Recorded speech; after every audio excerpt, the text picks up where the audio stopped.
7 21वें वचन మత్తయి సువార్త मत्ती 7వ అధ్యాయము अध्याय 7 21వ వచనం 21वें वचन ప్రభువా ప్రభువా అని నన్ను పిలుచు ప్రతివాడును పరలోక రాజ్యములో ప్రవేశింపడు గాని పరలోకమందున్న నా తండ్రి చిత్త ప్రకారము చేయువాడే ప్రవేశించును.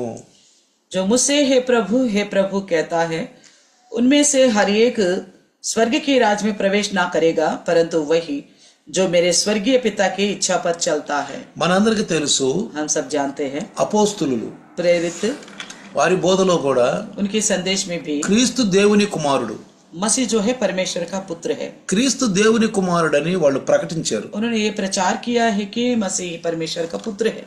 క్రీస్తును గనక మనం నమ్ముకుంటే పరలోకానికి వెళ్తాము, మనకు రక్షణ మార్గం దొరికిందని వాళ్ళు మనకు తెలియజేయటం జరిగింది. उन्होंने हमें बताया कि अगर मसीह यीशु पर विश्वास करेगा तो हम उद्धार के मार्ग में हैं और स्वर्ग में पहुंचेंगे.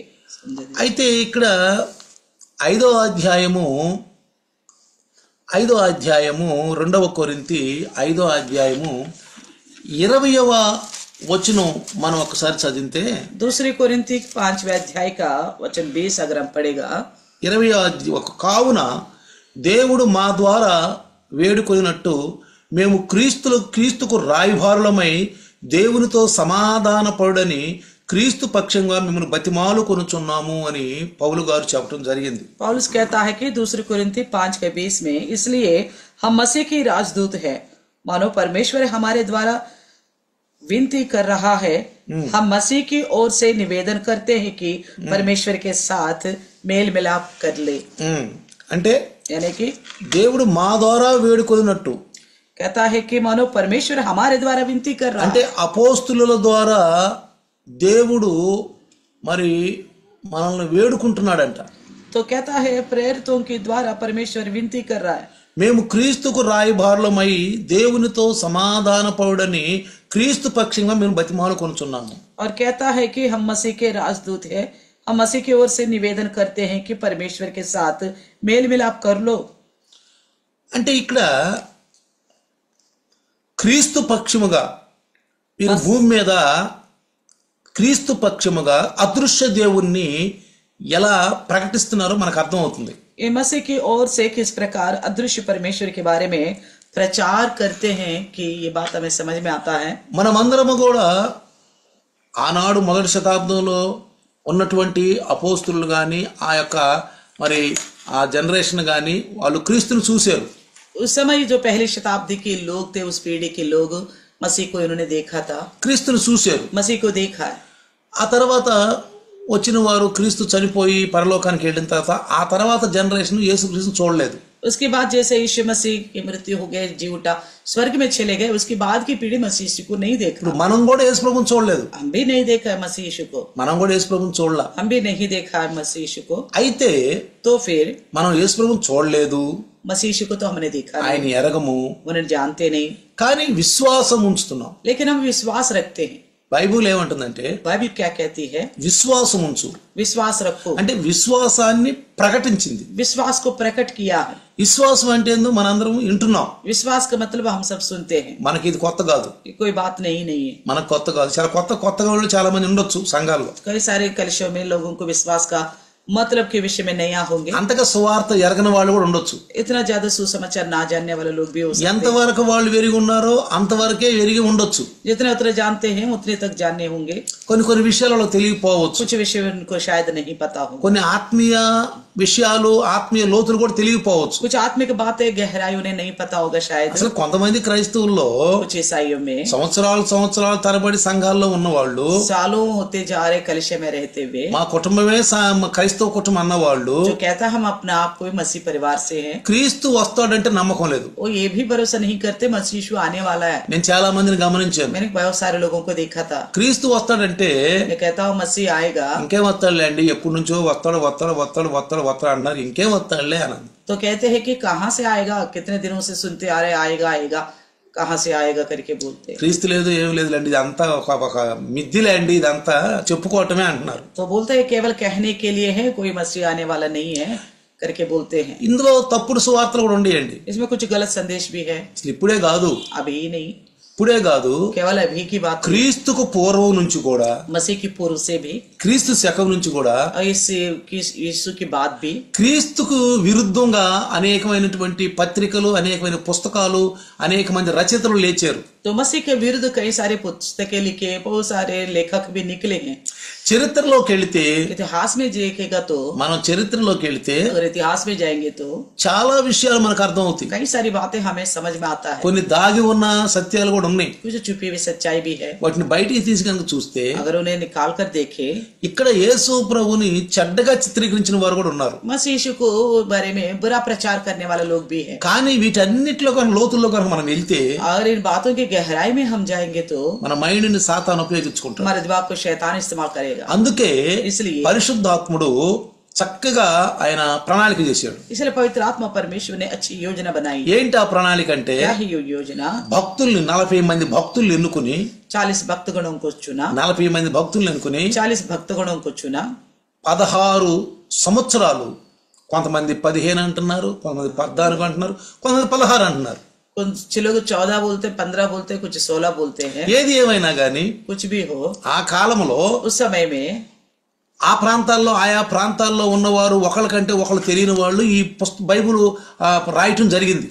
तो ये किताब उन्होंने लिखा है जिनको एक दूसरे के बारे में पता ही नहीं था, उन सब ने इस बाइबल को लिखा है। బైబిల్ రాశారు, लिखा है, రాయించింది పరిశుద్ధాత్ముడు, రాసిందేమో మనుషులు. लिखवाया है पवित्र आत्मा ने, लिखा है मनुष्यों ने। అంటే పరిశుద్ధాత్ముడు కలుగు చేసుకుని రాయించింది. यानी कि पवित्र आत्मा अपने ओर से लिखवाया है। అది పౌలు గారు తిమోతికి రాస్తున్నప్పుడు స్పష్టంగా రాశాడు. पौलुस ने तिमोथी को लिखते वक्त भी साफ साफ लिखा है। పేతురు గారు కూడా తన పత్రికలో స్పష్టంగా తెలియజేశాడు, पत्रस ने फिर पत्रिका में साफ साफ बताई है, తెలియజేశాడు. बताया। కాబట్టి इसलिए మనకి బైబిల్ చదువుకుంటే చాలు. हम अगर बाइबल पढ़े तो हमारे लिए काफी है। ఈ బైబిల్ अगर इस बाइबल को पढ़ेगा तो చాలు. बस।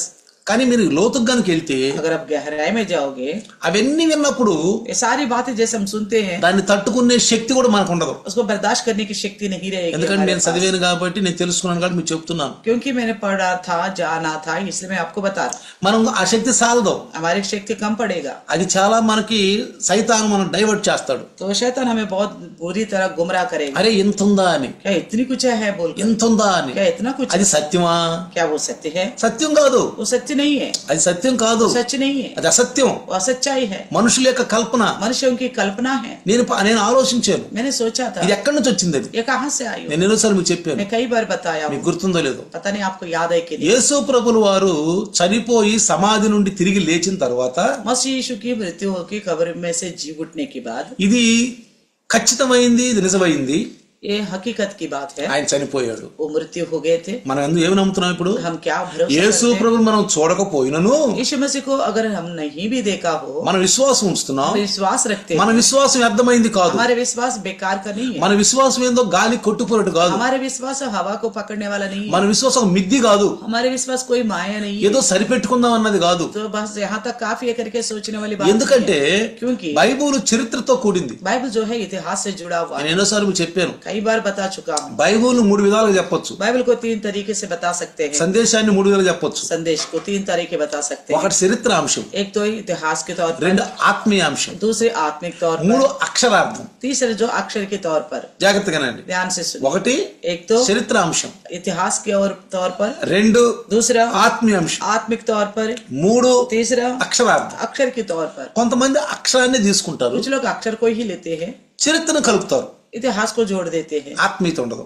उसमें आत्मीयता नहीं रहता। అక్కడే క్రైస్తవులు నామకారులు అయిపోతున్నారు. उस वही ईसाई जो है नामधारी होते जा रहे हैं। దేవుడు ఎన్నుకున్నటువంటి వాళ్ళు, సంఘాలు నడిపించే వాళ్ళు బలపడాలి, ఆత్మలో పరిపూర్ణులు అవ్వాలి. जो परमेश्वर के चुने हुए लोग जो कलिसिया को चलाते हैं, वो कलिसिया को मजबूत करना है, उसके लिए खुद आत्मा में स्थिर होना है। వాళ్ళు పిలుపుతో రావాలి. वो बुलाहट के साथ आना चाहिए। దేవుడు పిలుచుకోవాలని. परमेश्वर उनको बुलाना होगा। దేవుడిని పిలుచుకోకుండా జబర్దస్తిగా జొరబడ్డ వాళ్ళు చాలా మంది ఉన్నారు. परमेश्वर के ना बुलाते हुए अपने ओर से जाने वाला बहुत सारे लोग, జబర్దస్తిగా బలవంతంగా జొరబడ్డ వాళ్ళు, अपने ओर से जबरदस्ती घुसने वाला बहुत सारे हैं। అలాంటి వాళ్ళు చాలా మంది ఉన్నారు. इस तरह के कई सारे हैं। అలాంటి వాళ్ళ వల్లే ఈ సువార్త హేళన అయిపోయింది. ऐसा लोगों की वजह से सुसमाचार एक मजाक बन चुका है। అందుకే బైబిల్కి బయట బోధిస్తున్నారు. इसलिए बाइबल से बाहर का संदेश देते हैं. అంటే బైబిల్లో ఉన్న వాటిని చూపిస్తారు, बाइबल की बातों को तो दिखाते हैं, అక్షరార్థంగా చూపిస్తారు, अक्षर के तौर पर, కానీ చరిత్రాంశంతో కలుపుతారు. इतिहास से भी जोड़ देते हैं. చాలా మంది ఉంటారు, చరిత్ర చెప్తున్నాడు రా, చరిత్ర చెప్తుంటే చాలా బాగా తెలిసిపోయింది అనుకుంటారు. बहुत सारे लोग सोचते हैं कि हाँ ये तो इतिहास बता रहे,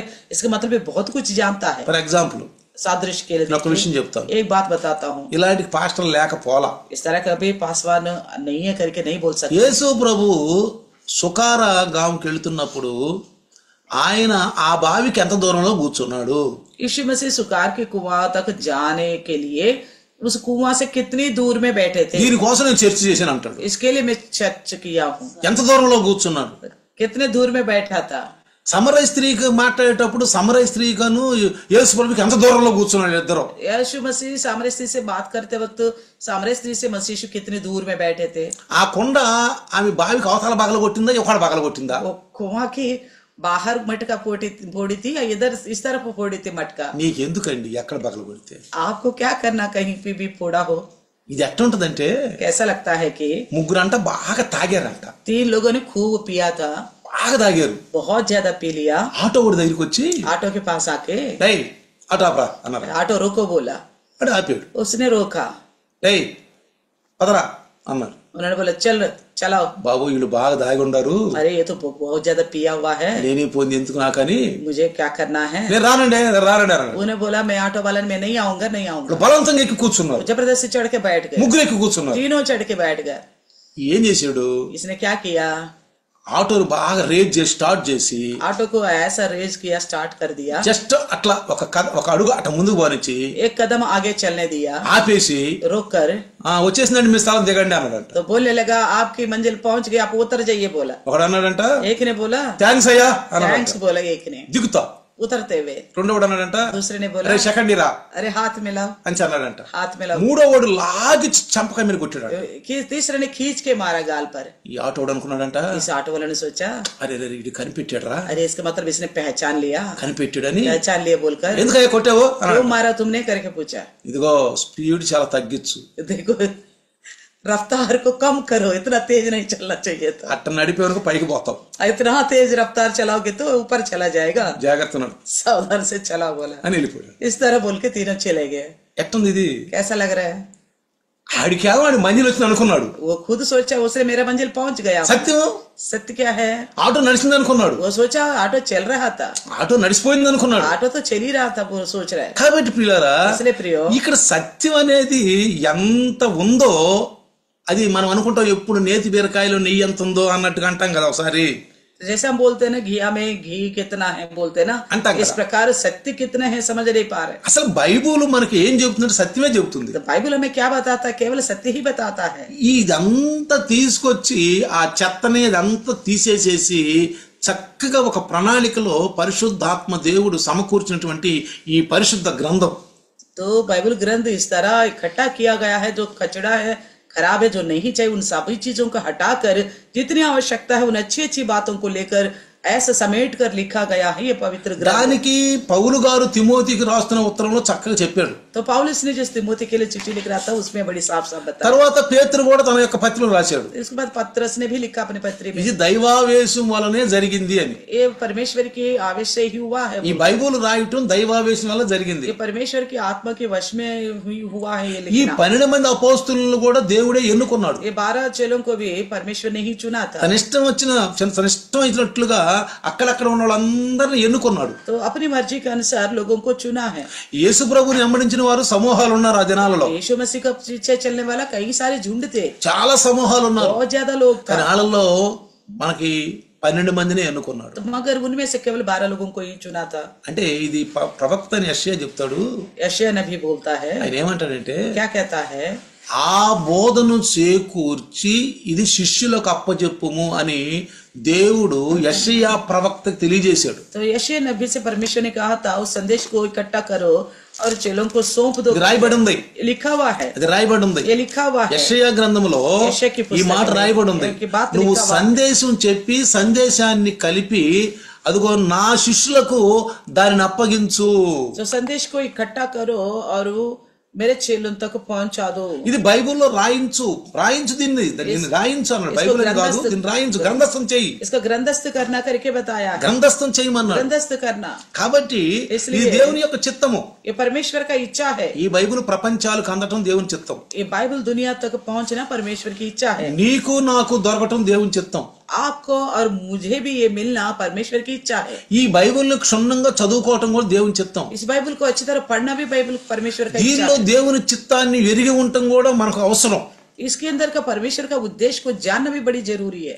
కేవలం మనం చాలా మంది క్రీస్తునే తెలుసుకుంటున్నారు, बहुत सारे लोग केवल मसीह के बारे में ही క్రీస్తును जानना, పూజిస్తున్నారు. मसीह का ही पूजा करते हैं. చాలా మంది చూడండి, बहुत सारे लोगों को देखिए అన్యుల్లాగా अन्य जाति के समान ఇళ్లలో घरों में बैठकर సెల్ఫ్ లో एक सेल्फ रखते हैं, చిన్న గూడు లాంటి కట్టుకుంటారు. एक ऐसा घोंसला जैसा बनाते हैं, అది మామూలుగా అమ్ముతారు, బజార్లో కూడా అమ్ముతారు. तो बाहर भी बेचते हैं, పూజా గది అని पूजा का कमरा करके అమ్ముతారు. बेचते हैं. అది మన క్రైస్తవులు కూడా मसीह लोग भी తీసుకొచ్చి ले आते हैं, దానిలో యేసు ప్రభువుని పెట్టి, उसमें मसीह का तस्वीर को रखते हैं సిలువ పెట్టి, और क्रूस को भी रखते हैं, మరియమ్మ తల్లిని పెట్టి, मरियम को भी रखते हैं. ఈ ఉదయాన్నే లేచి ధూపదీపాలు వేసేవాళ్ళు కూడా ఉండారు. तो उस चीज के लिए सुबह सुबह उठ के धूप चढ़ाने वाले लोग भी है, గంట కొట్టేవాళ్ళు ఉండారు. घंटी बजाने वाले भी हैं. ఉదయాన్నే స్నానం చేసి తల స్నానం చేసి అక్కడ కూర్చుని కాసేపు భాష బొట్లు వేసుకుని ధ్యానించే వాళ్ళు ఉండారు. सुबह सुबह नहा धोकर सामने बैठकर आलती पालती में ध्यान करने वाले लोग भी है. అక్కడే బైబుల్ చదివి బైబుల్ అక్కడే పెట్టి బైబుల్ ఎక్కడ తీసుకెళ్ళకూడదు, ఏ ప్రాంతానికి వెళ్ళకూడదు, ఏ స్థలానికి వెళ్ళి అక్కడే ఉండాలి బైబుల్ పరిశుద్ధం అనే వాళ్ళు కూడా ఉండారు. तो बाइबल को केवल उसी जगह रखना चाहिए, पढ़ना भी है तो वहीं बैठ के पढ़ना है और बाहर तक में नहीं ले जाना चाहिए करके सोचने वाले लोग भी हैं. కాబట్టి ఇలాంటి అనేక రకాలైనటువంటి విధానాలను సాతానుడు ఆడిస్తున్నాడు. तो इस तरह शैतान कई रीति से लोगों को गुमराह कर रहे, ఆడిస్తున్నాడు. गुमराह कर रहे. కానీ అందుకే యేసు ప్రభు ఏమన్నాడంటే, इसलिए यीशु ने क्या कहा, ఆయన కొండ మీద ప్రసంగంలో, उन्होंने अपने पहाड़ पर के संदेश में, ఆ ప్రసంగంలో అనేక మంది చాలా మంది లక్షల మంది ఉన్నారు. उसमें तो बहुत सारे लाखों से लोग थे. అక్కడ నుంచి ప్రసంగాన్ని మొదలు పెట్టాడు ఆయన. वहीं से संदेश को उन्होंने शुरू करा. చూడండి, देखिए, ప్రభువా ప్రభువా అని నన్ను పిలుచువాడు పరలోక రాజ్యంలో ప్రవేశింపడు.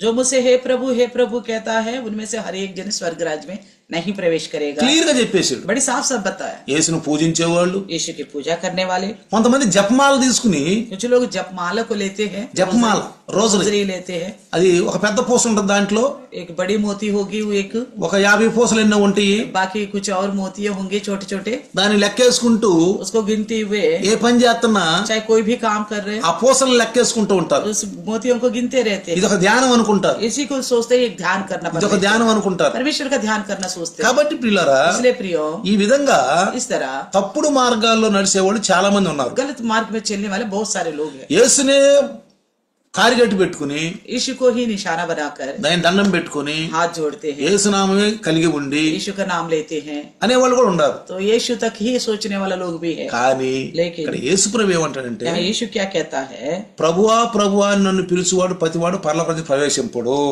हे प्रभु करके कहता है ना, मुझे वो स्वर्ग राज्य में नहीं जाएगा. అర్థమవుతుంది కదా? समझ में आ रहा है? క్రమం తప్పి नियम को छोड़कर, గనక మనం గనక యేసు ప్రభుని ఆరాధించినా, बिना नियम का मसीह यीशु का आराधना भी करे, మనం ఆలోచించినా, చేసినా, सोचे और कार्य भी करे, చేసినా कार्य भी करे, అది ఫలితం శూన్యం.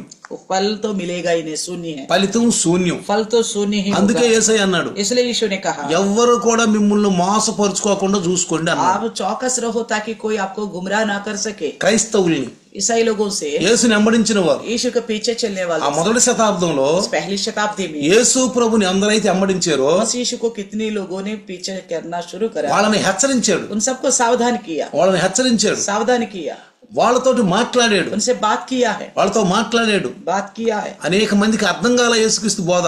यीशु की संदेश कई सारे लोगों को समझ नहीं आया. ఈ దినాల్లో కూడా కొంతమందికి అర్థం కావట్లా. आजकल भी कुछ लोगों को समझ में नहीं आता. కొంతమంది చూడండి, कुछ लोगों को देखिए, కొంతమంది చర్చిలకు వచ్చి कुछ लोग चर्च में आते हैं, కొన్నాళ్ళు వాక్యం విని कुछ समय वचन सुनते हैं, బాప్తీసాలు తీసుకుని बपतिस्मा लेते हैं, ప్రభు యొక్క కార్యాల్లో పాల్గొని प्रभु के कार्यों में सहभागी होते ఆ हैं. తర్వాత उसके बाद తప్పుడు మార్గాలు వెళ్ళిన వాళ్ళు కూడా ఉన్నారు. गलत रास्ते में जाने वाले भी है. ఇప్పుడు వాళ్ళే ఇప్పుడు యేసు ప్రభుని హేళనగా మాట్లాడుతున్నారు. वही लोग मसीह यीशु को लेकर मजाक बनाते हैं. వాళ్ళే ఇప్పుడు డిబేటుల్లో యేసు ప్రభు మంచివాడు కాదు అని మాట్లాడుతున్నారు. ऐसा लोग ही डिबेट में आजकल बात करते हैं कि यीशु ढंग का नहीं है बोलकर. వాళ్ళ యొక్క చరిత్ర కనుక ముందుకు చూస్తే వెనక్కి చూస్తే उनके इतिहास को अगर पीछे देखो, ఒకప్పుడు వీళ్ళు చర్చిలో ఉండేవాళ్లే, एक समय चर्च में रहने वाले, ఒకప్పుడు వీళ్ళు వాక్యాలు విన్నవాళ్లే, एक समय वचन सुनने वाले हैं, ఒకప్పుడు వీళ్ళు బాప్తిసాలు తీసుకున్న వాళ్ళే. बपतिस्मा भी लिया हुआ है. చూడండి పిల్లరా, देखिए అంటే कारण क्या? తప్పుడు మార్గంలోకి వెళ్ళిపోయారు, गलत रास्ते में चले गए, తప్పుడు మార్గంలోకి వెళ్ళి गलत रास्ते में ఆ जाकर విశ్వాసాన్ని उस పోగొట్టుకున్నారు, विश्वास को खो बैठे हैं, ఆ మార్గం నుంచి బయటకు उस వెళ్ళిపోయారు. मार्ग से बाहर चले गए. కాబట్టి మనమైతే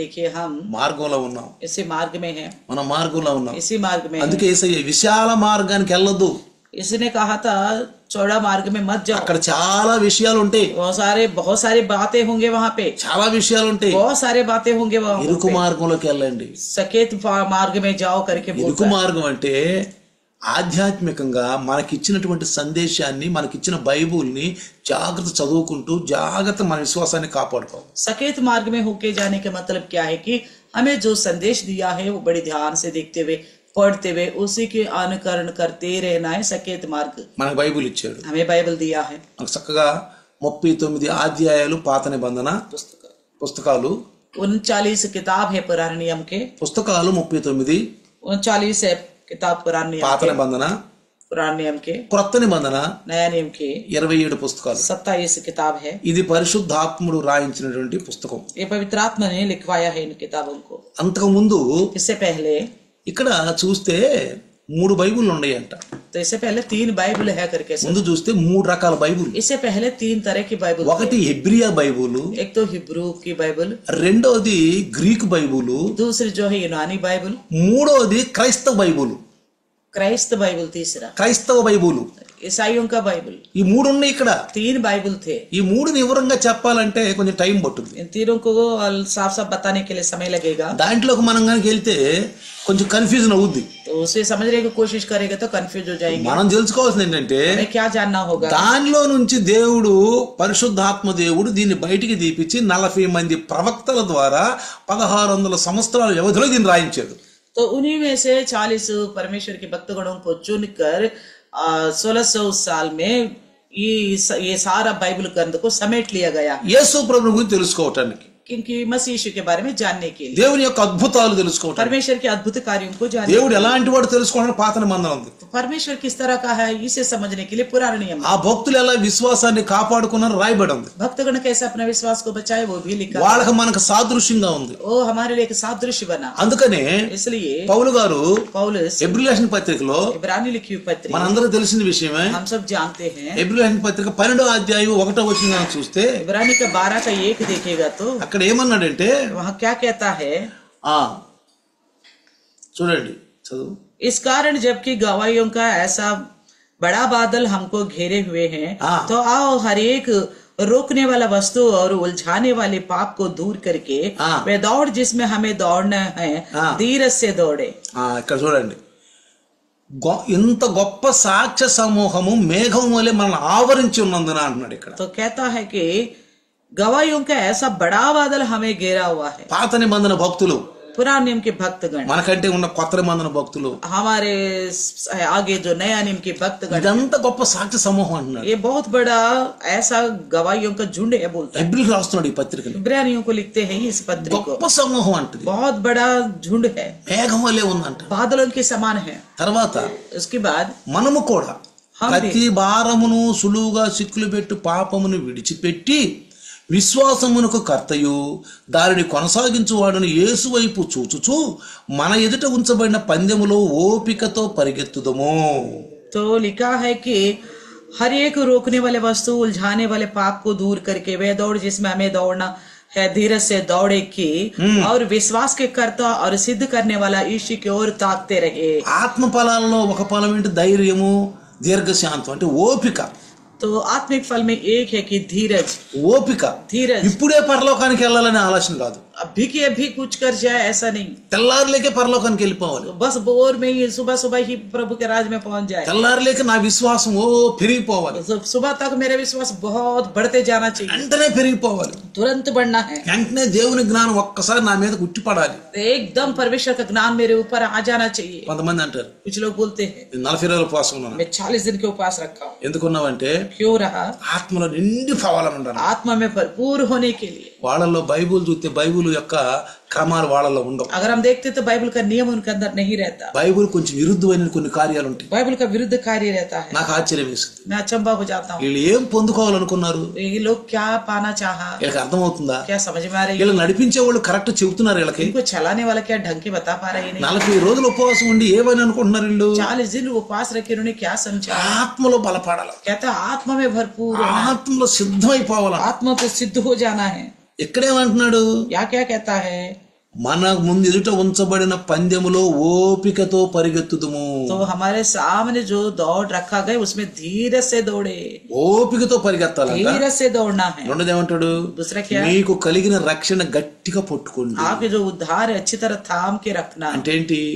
మనస్సులో मन में దృఢం కలిగి ఉండండి. दृढ़ता से रहना. నేను నమ్ముకున్నది కరెక్ట్ అనే నిశ్చయత మనకు ఉండాలి. तो हम जिस पर भरोसा रखे हैं वो बिल्कुल ठीक है करके इस तरह का निश्चय होनी चाहिए. అందుకే इसलिए పౌలు గారు కూడా ఏమంటాడంటే, पौलुस भी क्या कहता है? ఇక్కడ నుంచి మేము శరీరంగా ఎవ్వరిని ఎరగము అంటాడు.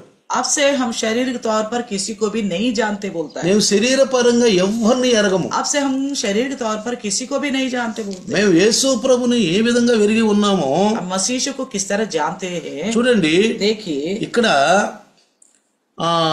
ప్రభు యేసు యొక్క చిత్తాన్ని మేము ఆత్మపరంగా నమ్ముకున్నాం గానీ శరీరపరంగా నమ్ముకోవట్లేదు అంటున్నాడు పౌలు గారు. पौलुस कहता है प्रभु यीशु की इच्छा को हमने केवल आत्मा के द्वारा भरोसा किया है बल्कि ना कि शरीर के द्वारा बोलता है. అంటే శరీర ప్రకారంగా మేము నమ్ముకోవట్లేదు. మేము శరీర ప్రకారంగా నమ్ముకోవట్లేదు. हम शरीर के तौर पर भरोसा नहीं किया, మేము ఆత్మపరంగా నమ్ముకుంటున్నాం. हमने आत्मिक तौर पर भरोसा किया है. కాబట్టి इसलिए ఇక్కడ 2 కొరింథీ 4:16లో दूसरा कोरिन्थ की 4:16 में కావున మేము అధైర్యపడము, మా బాహ్య పురుషుడు కుసించుచున్నను అంతర్య పురుషుడు దినదినమునకు నూతన పరచబడుతున్నాడంట.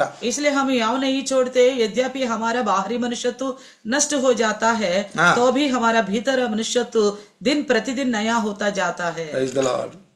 Praise the Lord. ఏమంటున్నాడు? क्या कहता है? మా అంతరంగ పురుషుడు అంట రోజు రోజుకి ఏమవుతున్నాడంట? अंदरूनी पुरुष दिन पे दिन क्या हो रहा है? బలపడుతున్నాడు. सामर्थ्य पा रहा है. దేని ద్వారా? किसके द्वारा? ఓపిక, धीरज के द्वारा, దీర్ఘశాంతం, धीरज से, ఆత్మ ఫలాలు, आत्मिक फल से, ఆత్మ ఫలాలు आत्मिक ఇవి फल ఉండాలండి మనకి. हमारे अंदर होनी चाहिए. అందుకే యేసయ్య అన్నాడు, इसलिए यीशु ने कहा ప్రభువా ప్రభు అని ప్రతివాడు పరలోకానికి వెళ్ళడు. हे प्रभु करके मुझसे कहता है वो स्वर्ग राज में नहीं जाएगा. ఎన్ని పూజలు చేసినా వెళ్ళరు. कितना भी पूजा पाठ करे नहीं जाएगा. గోదానం భూదానం ఇంకా ఎన్ని దానాలు చేసినా వెళ్ళము. कोई भी दान करे पुण्य कार्य करे तो भी नहीं जाएगा. వెళ్ళము. नहीं जाएगी. కానీ लेकिन ఏమి చేసినా, నువ్వు ఏం చేసినా चाहे आप कुछ भी करे పరిశుద్ధాత్మలో పరిశుద్ధతలో ఉండి చేయాలి. परिशुद्धता पवित्र रहकर करना चाहिए. ముందు నీకు పరిశుద్ధత కావాలి. सबसे पहले आपको पवित्र होना అందుకే चाहिए. సంఘం, इसलिए कलिसिया, అందుకే సందేశం, इसलिए संदेश, అందుకే కలవటం. इसलिए इकट्ठा होना. కానీ ఇది వదిలిపెడతారు కొంతమంది. सब लोग इन चीजों को छोड़ देते. कुछ लोग ఒకసారి एक बार క్రిస్మస్ చేసుకుంటున్నాము, మనము हम क्रिसमस बना रहे, తలా ఒక 100 రూపాయలు 200 రూపాయలు ఇవ్వండి అన్నాం. हमने कहा था बहुत समय पहले हम क्रिसमस बनाने जा रहे प्रोग्राम के लिए, आप 50 रुपए या 100 रुपए दे दो करके बोला था कलिसिया वालों से. ఒక కుటుంబం అంది, एक परिवार ने कहा లేదు మేము రావట్లేదు, हम नहीं आ रहे. మా బాబాయ్ వాళ్ళు చిన్న గెట్ టుగెదర్ పెట్టుకున్నారు, हमारे चाचा ने कुछ गेट टुगेदर रखा है, మేము ఆడికి వెళ్తున్నాము हम అన్నాం. वहां जा रहे करके बोला. నేనే అన్నాను, मैंने कहा మన క్రిస్మస్, अपना क्रिसमस है, మన సంఘం, हम कलिसिया है, సహవాసం, संगति में है, మనం ఒకటిగా ఉండాలి. हम एक बन के रहना चाहिए. మనం ప్రభువులో ఉన్నాం. हम प्रभु में हैं. క్రిస్మస్ ని చక్కగా ఆనందంగా చేసుకుందాం. हम क्रिसमस को बड़ी आनंद से ఇది बनाएंगे. తలాగాతి తోసిందంతా ఇవ్వండి. तो सब अपने अपनी इच्छा के अनुसार दीजिए. అయితే వాళ్ళు ఏమన్నారంటే, मैंने क्या कहा, కాదు మా చుట్టాలందరం కలుసుకొని మేము చక్కగా ఎంజాయ్ గా సంవత్సరంలో ఒకసారి చేసుకుందామని అనుకుని మా బాబాయ్ అన్నాడు, మేము వెళ్తున్నాము అన్నారు. तो उन्होंने कहा, हमारे चाचा ने कहा था सारे रिश्तेदार मिलकर साल में एक बार आते क्रिसमस त्योहार बनाएंगे, कहा इसलिए हम जा रहे बोले थे. నేను వెంటనే ఏమన్నానంటే, ఢిల్లీలోనే, ఎక్కడో కాదు, మళ్ళీ कोई और जगह नहीं है, ये बात दिल्ली में ही था। అది కూడా కొన్ని కిలోమీటర్ల దూరంలోనే. वो भी थोड़ा कुछ किलोमीटर की दूर में ही అంటే था। నడతానికి కుదరదు, पैदल तो नहीं चल सकते, బస్సులో వెళ్ళాల్సిందే లేదా ఆటోలో వెళ్ళాల్సిందే, बस में ऑटो में जाना ఏదో వాహనంలో వెళ్ళాలి. कोई ना कोई साधन से जाना पड़ेगा। నేను ఎందుకో ఆత్మలో అన్నాను, मैं आत्मा में होकर कहा మీరు అటు వెళ్ళరు, आप ना उधर जाओगे మీరు ఇటు రావట్లా, ना इधर भी आ रहे, तो మీరు ఆకలికి అలమటించిపోతారు, ఆడకు మాత్రం మీరు పోరు అనేసి నేను. मैंने कहा तुम भूखा ही रह जाओगे, वहां तक तो तुम जाओगे नहीं, बोलो मैंने। నవ్వుకున్నారు. वो लोग आपस में हंस लिया, ఏమని? क्या बोलकर, అరే ఆటోలు ఉన్నాయి, अरे ऑटो इतने सारे हैं, బస్సులు ఉన్నాయి, बस भी है बहुत, ఇన్నుండగా इतना कुछ होता ఏంది ఈయనేది అసలు పోరే పోరు అంటున్నాడు. पास्टर जी ऐसा क्यों बोल रहे, तुम वहां पहुंचोगे नहीं। చూడండి ప్రియులారా, देखिए प्रियो, కొన్నిసార్లు అసత్యంలో ఉన్న వారిని जो असत्याय में रहते हैं, దైవదాసులు గద్దించినప్పుడు परमेश्वर का दास जब गुड़कता है तो ఆ గద్దింపుకు లోపడకుండా उस डांटने से नादिन ना होते हुए మేము చేస్తుందే కరెక్ట్ అనుకున్న जो వాళ్ళు सोचते हैं हम जो कर रहे वो ठीक कर रहे करें, వాళ్ళ పక్షంగా దేవుడు ఉండడం. तो उनके वो पक्ष में परमेश्वर नहीं रहता। నేను ఎంతమందిని చూశాను मैं बहुत सारे लोगों को देखा हूं, నా సేవకులో, मेरा सेवा में, నా సేవలో मेरे सेवा में ఎంత అనుభవాలు. बहुत सारे अनुभव है। సత్యం పక్షాన ఉంటాడు కానీ అసత్యం పక్షాన ఉండడం. परमेश्वर कभी भी देखो सत्य की ओर ही रहेगा, असत्य की ओर नहीं रहेगा। అయితే तो फिर వాళ్ళు కరెక్ట్ 10 గంటలకి నుండి బయలుదేరి वो ठीक 10 बजे निकले अपने घर से, 4:30-5 గంటల దాకా బస్సులు దొరకలే వాళ్ళకి. उनको 4:30-5 बजे तक शाम की बस ही नहीं मिला, 5 గంటల దాకా బస్సులే లేవు. बस तो 5 बजे तक मिला ही नहीं था।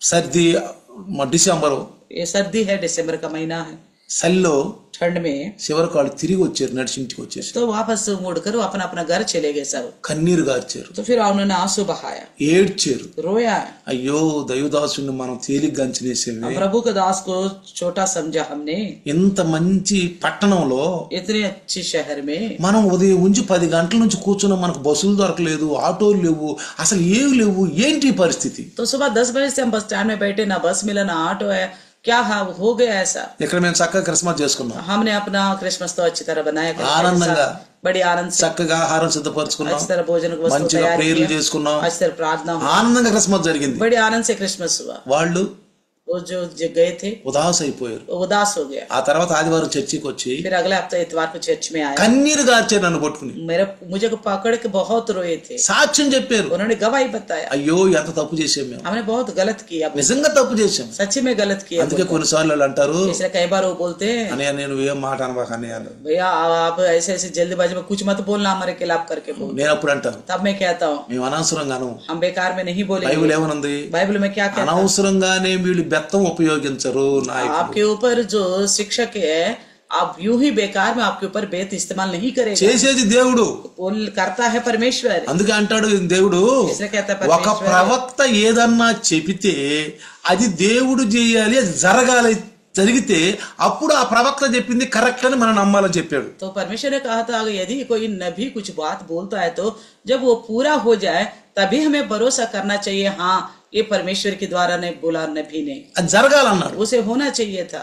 అర్థమవుతుందా? समझ में आ रहा है? లేకపోతే ఏదో అలస్టోడు చెప్పినట్లే. अगर ऐसा पूरा नहीं हुआ मानो वो नबी अपनी मर्जी के अनुसार बोला है। అందుకే ప్రభువులు ఏమంటాడంటే, प्रभु क्या कहता है, ప్రభువా ప్రభు అన్నవాడు పరలోకానికి వెళ్ళడు, हे प्रभु बोलने वाला हर एक जन स्वर्ग राज्य में ఆయన नहीं जाएगा। చిత్తం ఉంది, उनका एक इच्छा है, చిత్తం ఉంది, ఆయన చిత్తం उनका एक इच्छा है, అంటే ఆయన మనస్సు, यानी कि उनका मन, ఆయనకు ఒక ప్రణాళిక ఉంది, उनकी एक योजना है, ఆయనకు ఒక ఉద్దేశం ఉంది. उनका एक उद्देश्य है, ఆ ఉద్దేశం ప్రకారంగా నడిస్తేనే उसी उद्देश्य के अनुसार चलने से ही అదే ఇరుకు మార్గం, वही सकरा मार्ग, అదే విరుకు మార్గం. वही सकेत मार्ग। ఆ ఇరుకు మార్గం అంటే ఒకే ఒక ఆలోచన, सकरा मार्ग यानी कि ఏక మనస్సు, ఏక మనస్సు, एक मन, ఒకే ఆలోచన, एक ही सोच रखना, అటు ఇటు ఉన్నాయి తీసేసుకోవాలి. इधर उधर का सोच को हटा देना మీకు चाहिए। తెలుసో తెలీదో చూసి ఉంటారేమో, గుర్రానికి ఇటు కళ్ళి ఇటు కడతారు గంటలు, తెలుసా మీకు? आपको पता होगा कि नहीं, घोड़े को जब गाड़ी में लगाना हो तो इधर उधर रुकावट के लिए डालते हैं, इधर उधर ना दिखे बोलकर। గుర్రాన్ని ఆ టాంగే కట్టినప్పుడు గుర్రబండి तो टांगे में उसको बांधते हैं, ఇట్లా ఇటు కడతారు. दोनों तरफ बांधते हैं। ఎందుకు కడతారు చెప్పండి? क्यों बांधते हैं ऐसा घोड़े को? అటు ఇటు చూడకుండా. उसकी नजर इधर उधर ना जाए। ఎలా ఉంటుందో తెలుసా? कैसा है? కరెక్ట్ గా बिल्कुल ठीक ठीक सीधा देखे, ముందు చూసుద్ది. केवल सीधा ही देखने के, అందుకనే इसलिए మన చూపు అంతా ముందు చూపు, हमारे नजर जो है नजरिया बिल्कुल आगे को, వెనక్కి వెళ్ళకూడదు, पीछे नहीं जाना चाहिए, వెనక ఆలోచనలు ఉండకూడదు, पीछे की सोच नहीं रहनी మన चाहिए, ఇష్టం ఉండకూడదు, अपनी मर्जी नहीं होना चाहिए, నా ఇష్టము, मेरी मर्जी नहीं होनी నా चाहिए, ఇష్టం నడవాలి, मेरा इच्छा ही सही నేను करना అనుకున్నది है, కరెక్ట్. मैं जो सोचता हूँ वही सही है. ఇక్కడ క్రైస్తవ్యంలో నేను అనుకున్నది కరెక్ట్ అని ఉండదండి, यहाँ ईसाइयतों में मैं जो सोच रहा हूँ वही सही है करके नहीं होता, అది ఉండదండి. वो बिल्कुल नहीं होता. విశ్వాసం ఉంచాలి, विश्वास रखना है ఆ बस, విశ్వాసం కూడా క్రీస్తు మీద ఉంచాలంట. वो विश्वास भी मसीह यीशु पर रखना है, విశ్వాసం ఉంచాలి, विश्वास रखनी ఆ है, విశ్వాసం కూడా క్రీస్తు మీద वो ఉంచాలి. विश्वास मसीह यीशु पर रखनी है. అప్పుడే మనము పరలోక రాజ్యానికి వారసులు అవుతాం. तभी हम मसीह का उस स्वर्गीय राज्य का वारिस बनेंगे. అందుకని యేసుప్రభు చెప్పినట్లు जैसा यीशु ने कहा था, మనము ప్రభుని యేసుక్రీస్తుని ఉపయోగించుకొని కేవలం నేను పరలోకానికి వెళ్తాను, నేను యేసుని ఎరుగుండాను, నేను రక్షించబడ్డాను, నా పాపాలన్నీ క్షమించబడ్డవి, ఇక నేను ముందుకెళ్తాను అని కాకుండా ఆయన చిత్తం ఏందో కూడా తెలుసుకోవాలి. हम केवल विश्वास को रखा है यीशु मसीह के द्वारा मैं स्वर्ग में जाऊंगा और यही सोचते हुए नहीं रहना, उनकी इच्छा क्या है उसके बारे में भी समझना है. అందుకే इसलिए ఇక్కడ మనం జాగ్రత్తగా గమనిస్తే పేతురు గారు తన పత్రికలో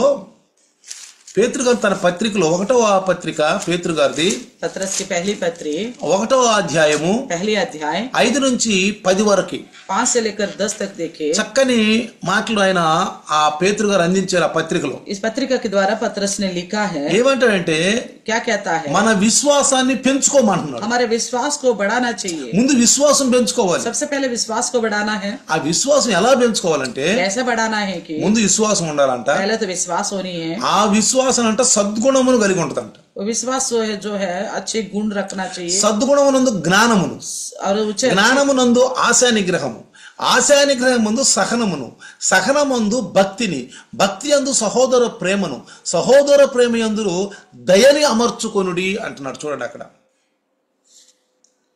पहला पत्रस 5वें अध्याय वचन से याद नहीं था. पहला पत्रस पहला अध्याय में वो नहीं है, दूसरा पत्रस इब्री का वाला. ఎబ్రీ దూసరా పేతురు అండి, 2వ పేతురు 1:5 నుంచి 2వ పేతురు दूसरा पत्रस पहले अध्याय का 5 से, इस कारण तुम सब प्रकार का यत्न करके अपने विश्वास पर सद्गुण, और सद्गुण पर समझ, और समझ पर संयम, संयम पर धीरज, धीरज पर भक्ति, और भक्ति पर भाईचारे की प्रीति, और भाईचारे की प्रीति पर प्रेम बढ़ाते जाओ. ఇది ఒక నిచ్చెన, एक सीढ़ी है, అంటే ఆధ్యాత్మిక నిచ్చెన ఎక్కినట్టు. एक आत्मिक जीना है. जैसे हम चढ़ते हैं, ఒక మెట్టు ఎక్కగానే 2వ మెట్టు, जैसे एक सीढ़ी पे कदम रखते हैं तो दूसरी सीढ़ी पे 2వ మెట్టు ఎక్కగానే 3వ మెట్టు, दूसरे में से तीसरे में.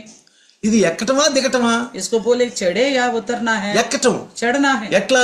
कैसा? మీకు విశ్వాసం ఉంది, आपके पास विश्वास है, యేసు దగ్గరికి వచ్చారు, यीशु के पास आए हैं, పాపాలు ఒప్పుకున్నారు, पापों को मान लिया है, రక్షించబడ్డారు, उद्धार पाए हैं, నమ్మారు. भरोसा किया. విశ్వాసం అనేది ఏమొస్తుందంట? विश्वास के द्वारा क्या आता है? సద్గుణం, सद्गुण అంటే आता है, మంచి గుణం.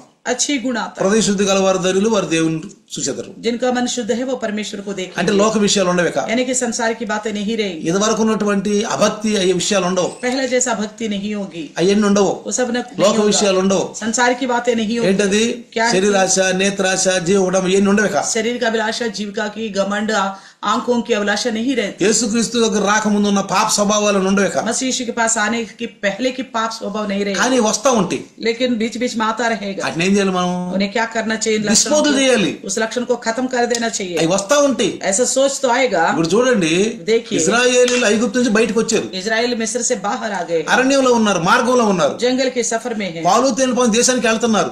दूध और शहद बहने वाला देश में जा रहे हैं. కానీ ఇక్కడ పరిస్థితులకి ఇక్కడ ఆహారం నచ్చల. यहाँ का भोजन उन्हें अच्छा नहीं लगा. ఇక్కడ ఏమంటున్నారు? మేము ఐగుప్తులో తిన్నాయి మాకు కావాలంట. जो मिस्र में हमने जो खाया वही चाहिए बोल रहे. చివరికి अंत में మేము వెళ్ళటానికి ఇంకొక నాయకుడిని ఏర్పరచుకుంటాం అంటున్నారు. हम वापस जाने के लिए एक और नेतृत्व करने वालों को चुने. మేము మళ్ళీ ఐగుప్తు వెళ్తాం, फिर से हम मिस्र में जाएंगे बोल रहे. ఐగుప్తుకి వెళ్ళి मिस्र में जाकर, అంటే ఇక్కడ చెప్పాలంటే ఒక విశ్వాసి మళ్ళీ పాప జీవితంలోకి మరలటం. इसका मतलब है कि एक विश्वासी फिर से पाप की ओर जाना. దేనికి? పరిస్థితులను బట్టి, हालतों को लेकर, పరిస్థితులను బట్టి. అయ్యో ఈ క్రైస్తవ జీవితం నా వల్ల కాదు, ईसाई का इस जिंदगी मेरे बस की नहीं है, నా వల్ల నేను ఏదో అనుకున్నాను, मैंने कुछ और सोचा था, నేను ఏదో దొరుకుద్ది అనుకున్నాను, कुछ मिलेगा करके सोचा था. అయ్యో ఇదే నిన్ని శ్రమలో ये क्या इतनी क्लेश, ఇంత ఓర్చుకోవాలా, इतना धीरज धरना पड़ेगा क्या, ఎట్లా ఉండాలా, क्या इस तरह रहनी ఇంత होगी, లోకం వదిలిపెట్టుకోవాలా, संसार को छोड़ना पड़ेगा क्या. ఇలాంటి విషయాలన్నీ శరీరపరంగా వచ్చి इस तरह की सारा शरीर का अनुसार सोचकर మళ్ళీ భక్తి జీవితాన్ని వెనక్కి వెళ్ళటం. तो भक्ति की जिंदगी से पीछे हट जाते हैं. కొంతమంది అయితే कुछ लोग ఇది చేయొద్దన్నాడా, क्या इसको करने से मना थोड़ी किया है, ఇది అనొద్దన్నాడా? क्या इस तरह बोलने से मना थोड़ी किया है। ఏదైనా బైబిల్లో ఉంది, जो कुछ भी हो बाइबल में जो है वही బైబిల్లో ఉంది. बाइबल में जो है। మీ విశ్వాసం అందు సద్గుణం రావాలి, आपके विश्वास में अच्छी गुण सद्गुण आनी चाहिए, మంచి గుణాలు. अच्छी गुण आना चाहिए। సద్గుణమునందు सद्गुण में జ్ఞానం రావాలి. समझ आनी चाहिए। జ్ఞానం समझ అంటే అర్థం చేసుకోవాలి. यानी कि समझने का लक्षण, జ్ఞానమునందు समझ से ఆశా నిగ్రహం. संयम होनी चाहिए। ఏమన్నాడు? क्या कहता है? ప్రభు మీదే ఆశ పెట్టుకోవాలి. प्रभु पर ही आशा रखना, ఇక లోకంలో ఎవరి మీద ఆశ వద్దు, तो किसी और चीज पर आशा नहीं रखना, ప్రభు మందే ఆశ పెట్టుకోవాలంట. प्रभु में आशा रखना, संयम रखना है। ఆశా నిగ్రహమునందు సహనము, संयम में धीरज, సహనం ఉండాలి మనిషికి. धीरज होनी चाहिए। సహనమునందు భక్తి, धीरज में भक्ति, భక్తి యందు సహోదర ప్రేమ, भक्ति पर भाईचारे की प्रीति, సహోదర ప్రేమ యందు దయ. भाईचारे की प्रीति पर प्रेम बढ़ाते जाओ। ఎన్ని ఒకటి మన జీవితంలో చాలా మంది దుకాణాల్లో చక్కగా వస్తువులు పేర్చుకుంటారు. బట్టల దుకాణంలో గాని సరుకుల దుకాణం అట్లా మనం పేర్చుకుంటూ వెళ్ళాలి. जैसे कुछ दुकान में सामान एक ही चीज के ऊपर एक अच्छी तरह समेट कर रखा जाता है, उस प्रकार ये सारे लक्षण एक के साथ एक हमारे अंदर होनी चाहिए, మనలో ఉండాలి. ఇవి हमारे अंदर होनी चाहिए। ఒకటి లేకపోయినా గానీ లేనట్టే, अगर एक चीज का भी कमी है तो मान लो पूरा कम है, అంటే మధ్యలో ఎగిరిపోయినట్టే. यानी कि बीच का सब कुछ उड़ गया, అంటే ఎల్తి यानी कि कमी మనలో ఎల్తుందని, हमारे अंदर कमी है, అంటే ఎల్తి భక్తి, ఎల్తి భక్తి. यानी कि हमारे अंदर भक्ति में कमी, అందుకే భక్తిహీనులు అన్నాడు. इसलिए बोला भक्तिहीन लोग। భక్తిహీనులు అంటే ఏంటి? भक्तिहीन का मतलब क्या है? యేసుప్రభుని తిడుతున్నారని, यीशु मसीह को गाली दे रहे बोल के नहीं, ఆ బైబిల్ చింపేస్తున్నారని, ना कि ये भी नहीं बाइबल को फाड़ रहे, అది కాదు. ऐसा नहीं, అదే మనం చేయట్లా. ऐसा नहीं करते हम। కానీ ఇవి మనలో లేవు. मगर ये चीज हमारे अंदर नहीं है, ఈ గుణాలు ఈ సుగుణాలు మనలో లేవు. ये अच्छी गुण हमारे अंदर नहीं है, అంటే यानी कि ఇది అమర్చుకోవాలంట. इसे हमारे अंदर बढ़ाते जाना है, మనం అమర్చుకుంటూ ఉండాలి. हम बढ़ाते जाना है। తర్వాత और ఇవి మీకు కలిగి విస్తరించిన ఎడలా, ఇవి కలిగి మీకు విస్తరించిన ఎడలా అవి మన ప్రభువైన యేసుక్రీస్తును గూర్చిన అనుభవ జ్ఞాన విషయములో మిమ్మును స్వామరులైనను నిష్ఫలులైనను కాకుండా చేయును. 8वें वचन में लिखा है, क्योंकि यदि ये बातें तुम्हें वर्तमान में रहे और बढ़ते जाए तो तुम्हें हमारे प्रभु यीशु मसीह की पहचान में निकम्मे और निष्फल ना होने देगी। ఇక్కడ వర్తమానం అని రాశాడు. ఇక్కడ చూడండి, वर्तमान करके लिखा है। అంటే వర్తమానం అంటే ఏంటి? ప్రస్తుతం. మనం అనుకుంటాం ముందు బాగా విశ్వాసంలో ఉండం అనుకుంటాం. हम सोचते हैं पहले हम अच्छे विश्वासी थे, పరిస్థితుల వల్ల ఇప్పుడు కొంచెం ఇదైపోయిన ప్రభు అనుకోవచ్చు. बातों की वजह से मैं थोड़ा ऐसे विश्वास में घट गया करके భవిష్యత్తులో మేము బాగుంటాం ప్రభు అనుకోవచ్చు. ये भी सोच सकता हम भविष्य में और अच्छा विश्वास रखेंगे। ఇది మన తసల్లియే, ये केवल हमारी तसल्ली है, మనకు తసల్లి. ఇది हमारी तसल्ली के लिए हम सोचते हैं, ఇది వాక్యానుసారం ये కాదు, वचन के अनुसार नहीं है, దేవుని చిత్తం కాదు. ये परमेश्वर की इच्छा भी नहीं है। ఎందుకంటే ఇవి మీకు కలిగి విస్తరించిన ఎడలా, వర్తమానములో ఇప్పుడు ఇవి మీకు కలిగి విస్తరించిన ఎడలా, यदि ये बातें तुम्हें वर्तमान में रहे और बढ़ते जाए, మన ప్రభు అయిన యేసుక్రీస్తును గూర్చిన అనుభవ జ్ఞాన విషయములో, అంటే యేసుక్రీస్తును గూర్చిన అనుభవ జ్ఞాన విషయములో సోమరులైనను నిష్ఫలులను కాకుండా చేయును. तो हमारे प्रभु यीशु मसीह की पहचान में निकम्मे और निष्फल ना होने देगी। అది అంటే సోమరులు కాకుండా ఉంటారు. यानी कि आलसी ना होने అంటే देगा। భక్తిలో కూడా సోమరులు ఉండరు. यानी कि भक्ति में भी आलसी लोग हैं। ఏంటది? कैसा? బైబిల్ చదవరు, बाइबल नहीं पढ़ते, ఏమంటారు? क्या बोलते हैं? మాకు తీరలేదు. हमें नहीं मिला समय। కొంతమంది చలికాలంలో బైబిల్ చదవరు. कुछ लोग ठंडे मौसम में बाइबल नहीं पढ़ते, ఇక వాళ్ళు దుప్పట్లో రజాయిల్లోనే ఉంటారు. वो केवल चादर में रजाई में बैठे रहेंगे। కొంచెం చెయ్యి బయట తీసినా చలి పడుతుంది. तो हाथ बाहर निकालने के लिए भी बोलेंगे ठंड लग रही है, తింటాం మాత్రం తింటారు చక్కగా, खाने को तो अच्छी तरह खाएंगे, ఏ ఇబ్బంది ఏమీ లేదు. उसको कोई दिक्कत नहीं होता। బైబిల్ చదవరు, बाइबल नहीं पढ़ते, ప్రార్థనలు చేయరు, प्रार्थना नहीं करते, సంఘాలకు రారు, कलिशा में नहीं आते, సంఘానికి కూడా రారు. कलिशा में भी नहीं आते, ఉదయాన్ని లెగవాలి కదా, क्योंकि सुबह उठना पड़ता है ना, ఉదయాన్ని లెగవాలి కదా. सुबह उठना पड़ता है। సోమరులు అయిపోతారు. ऐसे निकम्मे यानी कि आलसी हो जाते हैं। ఇవి మనకు లేనప్పుడు अगर हमारे अंदर ये लक्षण नहीं है, ఈ పైన ఉన్నటువంటి గుణాలు, ఎన్ని గుణాలు ఉన్నాయి చూడండి. ఒకటి విశ్వాసం అంట, 2 సద్గుణం అంట, 3 జ్ఞానం అంట, 4 ఆశా నిగ్రహము, 5 సహనము, 6 భక్తి, 7 సహోదర ప్రేమ, 8 ప్రేమ, 9 దయ. దయని అమర్చుకో అంటే ఇన్ని ఉండాలి మనకి. तो इतनी 7-8 चीजें लिखी गई हैं, सब हमारे अंदर होनी चाहिए। ఇదే మనం క్రీస్తు అనుభవంలో పెరగటం. यही मसीह में हम बढ़ते जाना।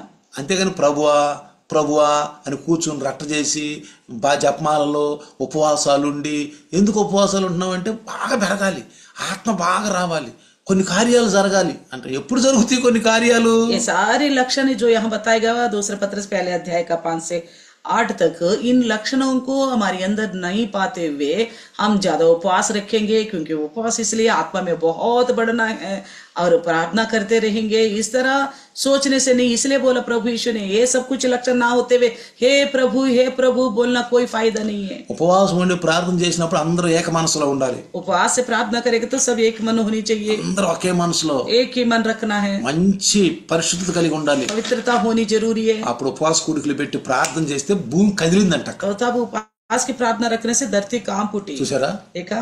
అప్పుడు కార్యాలు జరుగుతాయి, तब कार्य होंगे। నేను ఉపవాస ప్రార్థనలో ప్రార్థనలు పెట్టుకోవద్దు అంటలా, ये नहीं कहता उपवास की प्रार्थना मत रखो, ముందు మనకి ఇవి ఉండాలి కదా। पहले ये लक्षण तो होनी चाहिए ना। మరి ఎప్పుడు ఉంటాయి? फिर कब होगा? ఓ ఎప్పుడో వస్తాయిలే, हाँ, कभी आगे को देखेंगे, ఇప్పుడు కాదులే, फिलहाल नहीं, ఇంకా టైం ఉంది, आगे अभी और समय है। ఇప్పుడు కొంత లోకంలో ఉండాలి మేము, अभी संसार में है, हम रहना పరిస్థితులు चाहिए, అట్లా ఉన్నాయి, हालत थोड़ा ऐसा है, ఎప్పుడో వస్తాం कभी आएंगे అంటే ऐसा, ఫ్యూచర్ కోసం। यानी कि आगे को सब बोलते हैं, అది తప్పు, वो गलत है।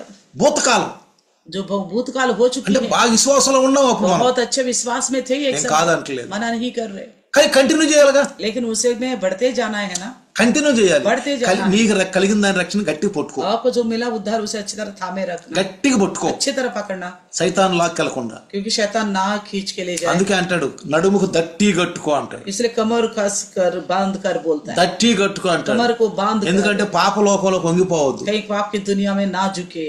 ఐగుప్తు నుంచి పాలు తేళ్లు ప్రవహించడానికి తీసుకెళ్లిన జనంలో వాళ్ళు ఇద్దరు తప్పితే ఇక అందరూ వెళ్ళలేదని తెలుసు మనకి। हम सब जानते हैं कि मिस्र से दूध और शहद बहने वाले देश में जाने वाले लोगों में 2 जने के अलावा कोई नहीं गया। మీరు ఆది కాండము వదిలిపెట్టేసి, అది మనకు తెలుసు, हम उत्पत्ति को छोड़कर, क्योंकि हम जानते हैं, మనకు తెలుసు, जानते हैं నిర్గమాకాండము, निर्गमन, లేవి కాండము, व्यवस्था, సంఖ్యాకాండం, गिनती, ఈ 3 ఖండాలు చదవండి। ये तीनों पुस्तकों को पढ़िएगा। ద్వితీయోపదేశ కాండం ఏంటి? అది హెచ్చరికలే, మళ్ళీ జరిగింది చెప్తా ఉంటాడు। व्यवस्था विवरण क्या है? व्यवस्था को दोबारा दोहराता है, అంటే వ్యవస్థ వివరణ ద్వితీయోపదేశ కాండం व्यवस्था को दोबारा दोहराता है, మళ్ళీ చెప్తా ఉంటాడు, दोबारा दोहराता ఇప్పుడు है। మీరు నిర్గమాకాండము, లేవి కాండము, సంఖ్యాకాండం క్షుణ్ణంగా చదవండి। आप निर्गमन, लेवी अवस्था, गिनती की पुस्तक और अच्छी तरह पढ़िए। అసలు ఐగుప్తు నుంచి వచ్చిన వాళ్ళల్లో ఎందుకని అందరూ ఆ యొక్క పాలు తెలుపు దేశంలోకి వెళ్ళలేదు? मिस्र से जितने निकले थे उनमें से सभी के सब क्यों दूध और शहद बहने वाले देश में नहीं गया? వెళ్ళలేదు। नहीं गया। ఎందుకు 4వ పాలు వెళ్ళారు? क्यों चौथा पीढ़ी ही गई है? వీళ్ళు ఎందుకు వెళ్ళలేదు? बाकी क्यों नहीं गए? కానీ వాళ్ళ నుంచి వచ్చిన ఇద్దరే ఎందుకు వెళ్ళారు? मगर उनमें से जो निकले थे 2 ही जने क्यों गए थे? ఇప్పుడు దేవుడు పక్షపాతి అనుకుందామా? क्या हम सोचे परमेश्वर पक्षपाती है? ఆ దేవుడు పక్షపాతి అండి, हाँ, परमेश्वर पक्षपाती है। ఇలా బాగా ప్రేమిస్తాడు, మన యెహోషువను కాలేబును బాగా कालेब और योशू को बहुत प्रेम करता है। వీళ్ళేమన్నా దేవునికి ఏమన్నా లంచం ఇచ్చారా? क्या परमेश्वर को इन दोनों ने कोई रिश्वत दिया है क्या? చెప్పండి। बताइए। వాళ్ళ క్రియల వలన, వాళ్ళు క్రియలు, उनकी कार्यों की वजह से, అందుకే అంటాడు इसलिए कहता है రాహాబు తన క్రియల వల్ల తన విశ్వాసాన్ని ప్రకటించింది। राहब अपने कार्यों के द्वारा विश्वास को प्रकट किया। వీళ్ళ దేవుడు గొప్పోడు అంది, इनका परमेश्वर महान है। మీ దేవుడు గొప్పోడు, आपके परमेश्वर महान है। మీ దేవుడు అరణ్యంలో చేసిన చూసి మా మనసులో ఏలైపోతుంది।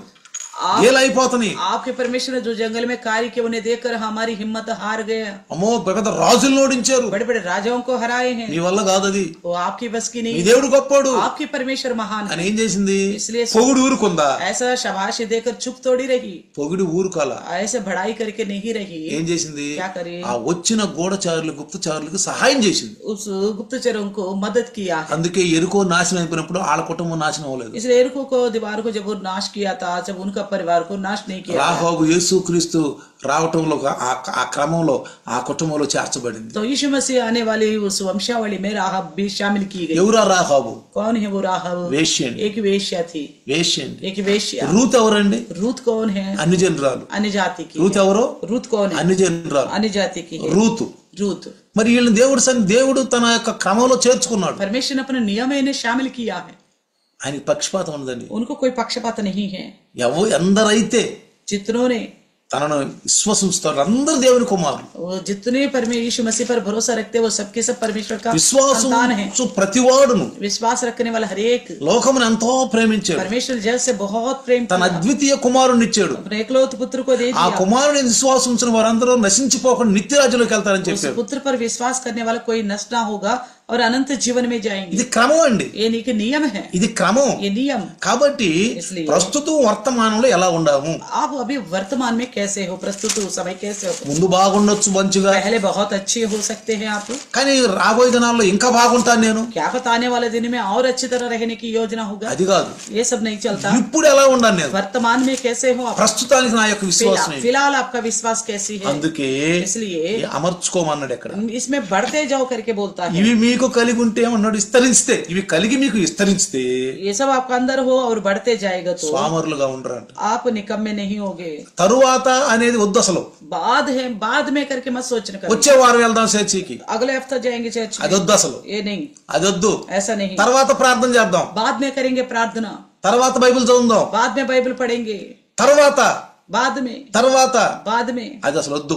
ऐसा तो बिल्कुल छोड़ो ऐसा विचार। ఒక భక్తుడు అన్నాడు, एक वक्त ने कहा, ఈ తరువాత అనేది వాత వేయబడిన మనస్సాక్షి అంటాడు. तो बाद में बोलने का मतलब है कि వాత వేయబడిన మనస్సాక్షి, ऐसी सही मन की गवाही नहीं है करके बता। అది కాదండి, తర్వాత అనేది వద్దండి అసలు. अच्छी मन की गवाही नहीं है जो बाद में करके सोचने वाली నేడే बात। రక్షణ, आज ही उद्धार। ఇప్పుడే వస్తే యేసయ్య, अभी आ गए तो यीशु मसीह, ఇప్పుడే యేసయ్య ఎత్తే अभी यीशु मसीह आ गए तो ఏమో చెప్పండి. क्या होगा बताइए। చూడండి देखिए ఇక్కడ మనం గనుక 1వ తెస్సలోనికీయులకు రాసిన పత్రికలో, पहला थिस्सलुनीके लिखी हुई पत्री, 1వ తెస్సలోనికి రాసిన పత్రిక 2వ కొరింథీయులు 5వ అధ్యాయం, दूसरी कोरिन्थी 5वीं अध्याय, 2వ కొరింథీ 5వ అధ్యాయములో, दूसरी कोरिन्थी 5वीं अध्याय, చూడండి ఇక్కడ 2వ కొరింథీ 5వ అధ్యాయము నుంచి ఒకటో వచనం గనుక మనం చదివితే, 5वीं अध्याय के पहले वचन पढ़ेगा तो చూడండి 1వ అధ్యాయం ఏం రాశాడు 2వ కొరింథీలో, భూమి మీద మన గుడారమైన ఈ నివాసము శిథిలమైపోయినను చేతి పనిగాక దేవుని చేత కట్టబడినదియు నిత్యమైనది నివాసము పరలోకమందు మనకున్నది అంటున్నాడు. क्योंकि हम जानते हैं कि जब हमारा पृथ्वी पर का डेरा सरी का घर गिराया जाएगा तो हमें परमेश्वर की ओर से स्वर्ग पर एक ऐसा भवन मिलेगा जो हाथों से बना हुआ घर नहीं परंतु चिरस्थायी है। అది యేసుప్రభువు వారు చెప్పాడు. मसीह ने बताया था। యోహాను సువార్త 14వ అధ్యాయం 1-2 వచనంలో చెప్పాడు. यूहन्ना के 14 अध्याय का 1 से लेकर 2 तक बताया మన था। విశ్వాసం పెంచుకొని బలపడటం వంటిదే. विश्वास को बढ़ाने का और बल प्राप्त करने का मतलब ये నా కోసం ఒక ఇల్లు కట్టబడుతుంది. मेरे लिए घर बनाया जाता है। యేసు వెళ్ళాడు పరలోకం, यीशु मसीह गया स्वर्ग, యేసు వచ్చాడు భూమి మీదకి, यीशु आए थे धरती నా पर, పాపాల కొరకు చనిపోయాడు, मेरे पापों के खातिर मर गए, సిలువలో మరి చనిపోయి సమాధిలో పెట్టబడ్డాడు, क्रूस में मर गए, खबर में रखा, తిరిగి లేచాడు, फिर जी उठा है, అనేక మంది కనపడ్డాడు, बहुत सारे लोगों को दिखाई दिया, మరి పరలోకానికి వెళ్ళిపోయాడు. फिर स्वर्ग में चला गया। ఇప్పుడు నా కోసం స్థలం సిద్ధపరిచి मेरे लिए जगह तैयार कर, ఆయన ఎక్కడ ఉండాలి నేను ఎక్కడ ఉండాలని जहाँ वो रहता वहाँ मुझे भी रखने के लिए మళ్ళీ నేను నన్ను తీసుకొని వస్తున్నాడు. फिर से वो आने वाला है ताकि मुझे చూడండి ले 2వ जा వచనం सके। చూస్తే, दूसरे वचन మనం देखिए। దిగంబరము గాక వస్త్రము ధరించుకునే వారముగా కనబడుదము. कहता है इसमें तो हम कराते और बड़ी लालसा रखते हैं कि हम स्वर्गीय घर को पहन ले। దిగంబరము కాక, तीसरी वचन में लिखा है कि हाँ। इसमें इसके पहनने से हम नंगे ना पाए అది जाएंगे। చాలా మందికి అనుమానం అని అడిగారు కూడా, बहुत सारे लोग शक करते हैं, मुझसे पूछा भी था, మనం యేసుప్రభు వచ్చినప్పుడు వెళ్ళేటప్పుడు మనకు బట్టలు ఉంటాయా అని. जब यीशु मसीह आएगा तब जाते वक्त हमारे पास कपड़े होंगे? ఉంటాయి బట్టలు. न होंगे जरूर। ఎలా చెప్తున్నారండి పాష గారు, कैसे बताते पास्टर जी? యేసు ప్రభు మట్టి దేహంతో విత్తబడ్డాడు, यीशु मसीह मिट्टी के देश के साथ बोया गया, శిలువలో చనిపోయినప్పుడు क्रूस में जब मृत्यु हुई మట్టి దేహంతో విత్తబడ్డాడు, मिट्टी के देह के द्वारा बोया गया, సమాధిలో పెట్టబడ్డాడు, कब्र में रखा गया, ఆయన తిరిగి లేచాడు. फिर जी उठा। ఆత్మదేహం, आत्मिक देह, ఆత్మదేహం ఆత్మిక అది శరీర దేహం కాదు, మట్టి దేహం కాదు, మహిమ అది మర్త్య దేహం కాదు. वो तो मिट्टी का देह नहीं था। అయితే ఎలా ఉన్నాడండి, फिर भी कैसा दिखा? వస్త్రాలు లేవా? क्या वस्त्र नहीं थे? ఇవన్నీ మన విశ్వాసానికి ప్రభు వేసిన ప్రణాళికలు.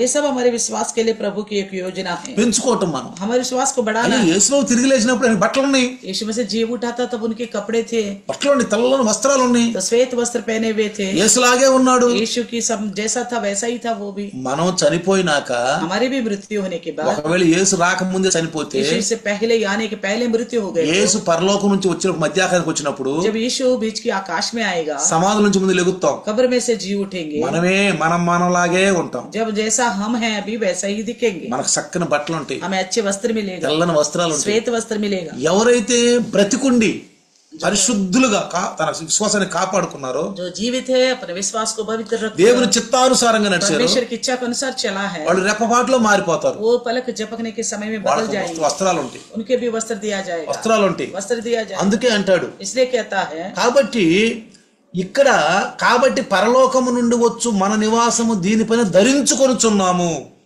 दूसरे वचन में लिखा है, इसमें तो हम कराते हैं और बड़ी लालसा रखते हैं कि अपने स्वर्गीय घर को पहन ले. ఇప్పుడు 6వ వచనం గనక చూస్తే इसी में वचन 6 देखेगा तो, వెలిచూపు వలన కాక విశ్వాసం వల్లే నడుచుకొనుచున్నాము. अतः हम सदा डांस बांधते हैं और जानते हैं कि వెలిచూపు గాక సో हम వెలిచూపు గాక మనం यहाँ पे 7वें वचन में लिखा है, क्योंकि हम रूप को देखकर नहीं पर विश्वास से चलते हैं. అది ఇందాక పౌలు గారు ఏమన్నాడు, మేము శరీర పరంగా ఎవరిని ఎరగము. जैसे पौलुस ने कहा था कि हम शरीर के तौर पर किसी को भी नहीं जानते. మా బాహ్య పురుషుడు రోజులకు అంతరిస్తున్నాడు. हमारी बाहरी पुरुष दिन पे दिन खत्म होते जा रहे మా అంతరంగ పురుషుడు బలపడుతున్నాడు. अंदरूनी मनुष्य तो भीतर के मनुष्य तो प्रतिदिन नया होता जा रहा है. ప్రభువులో ఎక్కుతున్నాం మేము. प्रभु में हम बढ़ते जा रहे हैं, విశ్వాసాన్ని పెంచుకుంటున్నాం. विश्वास को हम बढ़ा रहे हैं. తర్వాత 7వ వచనం చూస్తే ఇందులో ఈ దేహములో నివసించినంత కాలము ప్రభువునకు దూరముగా ఉన్నామని ఎరిగి ఉండి ఎల్లప్పుడూ ధైర్యము గలవారమై ఉన్నాము. 7వ వచనంలో वो लिखा है 6 और 8 में लिखा हुआ है, तब सदा डाढ़स बांधे रहते कि हम ये जानते हैं कि जब तक हम ये देह में रहते हैं प्रभु से अलग है. 8 में लिखा है, इसलिए हम डाढ़स बांधे रहते हैं. ఇట్లు ధైర్యము కలిగి ఈ దేహమును విడిచిపెట్టి ప్రభువును నిలుచుటకు ఇల్లు ఇష్టపడుచున్నాము. इसलिए हम डाढ़स बांधते कि इस देह से अलग होकर प्रभु के साथ रहना और भी उत्तम समझते हैं. కాబట్టి చివరిలో ఒక మాట అంటాడు 9వ వచనంలో, अंत में 8-9 में कहता है, కావున దేహమందును దేహమును విడిచినను ఆయన కిష్టులమై ఉండవలని మిగుల అపేక్షించుచున్నాము. ఏమన్నాడు? దేహమందు ఉండను, చాహే దేహ మే రహే, దేహమందును దేహం విడిచినను, యా దేహ కో భీ చోడ్ దే, మన ఆయన కిష్టులమై ఉండవలని అపేక్షించున్నాను. ఉనికి ఇచ్ఛా కే అనుసార్ రహనే కే లియే ఇచ్ఛా రఖతా హూ. అది కాబట్టి ఇప్పుడు అర్థమైంది కదా, సమझ में आ गए ना ఎలా ఉండాలి మనం. ये देह में 10 के आखिरी में लिखा है, चाहे हम देह के द्वारा किया जाए या देह के बिना. అది ఎలా ఉన్నా సరే हम कैसे भी क्यों ना हो సిద్ధపడి ఉండాలి, तैयारी के साथ रहना है. మనం దేహంలో ఉన్నా, चाहे देह में हो, దేహం విడిచినా या देह को छोड़ भी दिया हो, ఎలా ఉండాలంట?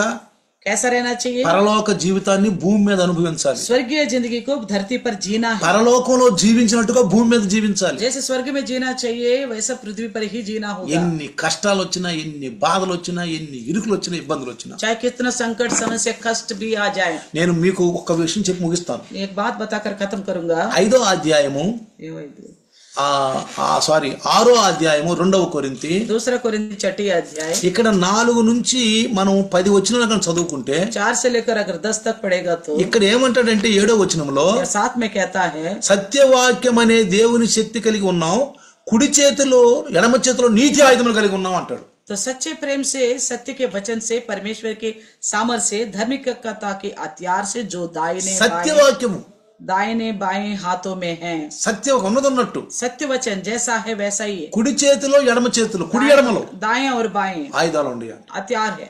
ఏంటి ఆయుధాలు? क्या है ये हथियार? బల్లేల, బరిసెల, కత్తుల, కటార్ల. क्या कोई तलवार बल्ला है क्या, बाला है क्या? కాదంటండి, ऐसा नहीं है. ఇక్కడ ఏమంటాడంటే, क्या कहता है 4వ వచనంలో, వచన 4 में, అన్ని విషయములలో మమ్మల్ని మేమే దేవుని సేవకులుగా నిరూపించుకుంటూ గొప్ప సహనము చూపుతూ బాధలు, కష్టాలు, ఇరుకులు, దెబ్బలు, శరసాలు, అల్లర్లు, శ్రమలు, జాగరూకతలో, ఉపవాసాలతోటంట వాళ్ళు విశ్వాసం పెంచుకుంటున్నారు. 4 से 6 तक लिखा है, परंतु हर बात में परमेश्वर के सेवकों के समान अपने सद्गुणों को प्रकट करते हैं. बड़े धैर्य से, क्लेशों से, दरिद्रता से, संकटों से, बड़े कोड़े खाने से, कैद होने से, उल्हाड़ने से, परिश्रम से, जागते रहने में, उपवास करने में, पवित्रता से, ज्ञान से, धीरज से, कृपालुता से, पवित्र ఆత్మ సే.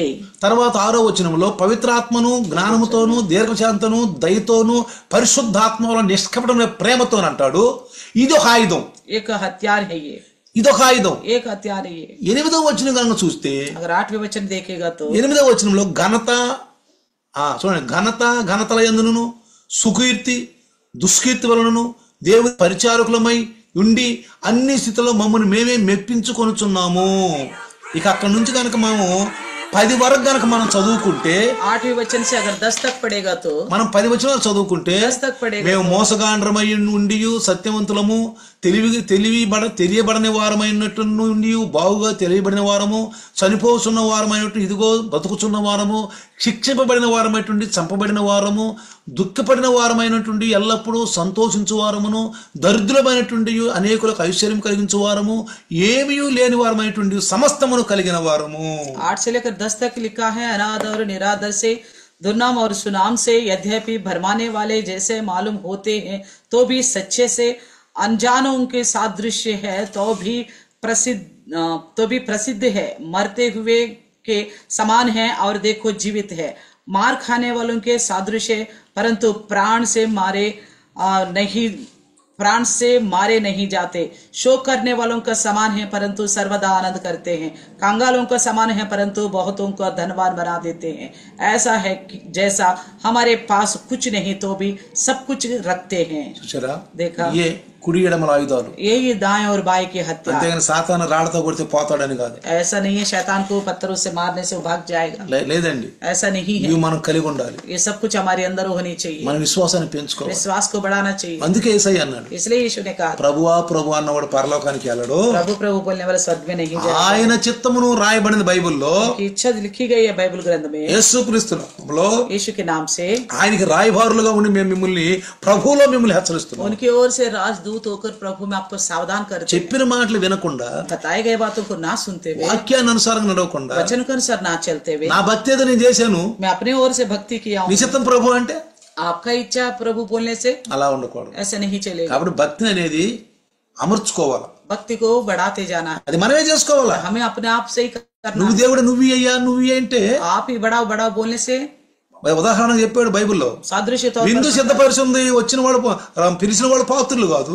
बोझ तो तैयार है, बुलाए गए लोग योग्य नहीं. ఏం చేస్తాం, బైబిల్ ఉంది, बाइबल तो है, సంఘం ఉంది, कलिसिया है, దైవ సందేశం ఉంది, दास का संदेश है, క్రమాలుండి, नियम है, నియమాలుండి, అవి పాటించలేము. हम पालन नहीं करते. చాలా మంది క్రైస్తవులు बहुत सारे मसीह लोग పాటిస్తే अगर पालन करने से धन्यवाद है, వందనాలు, धन्यवाद, మంచిది. अच्छी बात है. ప్రభు యొక్క మార్గంలో మనం ఉన్నాం. प्रभु के मार्ग में है. రండి చిన్న ప్రార్థన చేద్దాం. आइए प्रार्थना करेंगे, తలలు వంచుదాం. सर झुकाकर. వందనాలు నాయన, धन्यवाद प्रभु जी, स्तुति हो. నీ దాసుని ద్వారా మాట్లాడిన आपके दास के द्वारा बात किया ఈ మాటలు, इन बातों को, నీ దాసుని ద్వారా మాట్లాడిన ఈ మాటల్ని, दास के द्वारा बोए गए इन बातों को, ఈ మాటల మన పరిశుద్ధాత్మ శక్తితో నింపబడి पवित्र आत्मा के सामर्थ्य से भराए जाए. వింటున్నటువంటి నీ బిడ్డలందరి హృదయాల్లో 100% పంచు సహాయం చేయి. सुनने वाला हर एक हृदय में 100 गुना फलवंत होने के लिए मदद करना. వందనాలు చెల్లిస్తున్నాను. धन्यवाद. సాతాను ఎత్తుకొని పోకుంటాడు, शैतान उठा के ना ले जाने पाए प्रभु. యేసు నామములో यीशु के नाम से मांगते पिता, आमीन. आमीन. पिता परमेश्वर का प्यार, प्रवेश मसीह महान कृपा, पवित्र आत्मा का सहभागिता आज और कल युगान युग तक सदा काल इम्मानुएल बन के रहे. आमीन. Hallelujah, hallelujah, hallelujah. हालेलुया. అందరికీ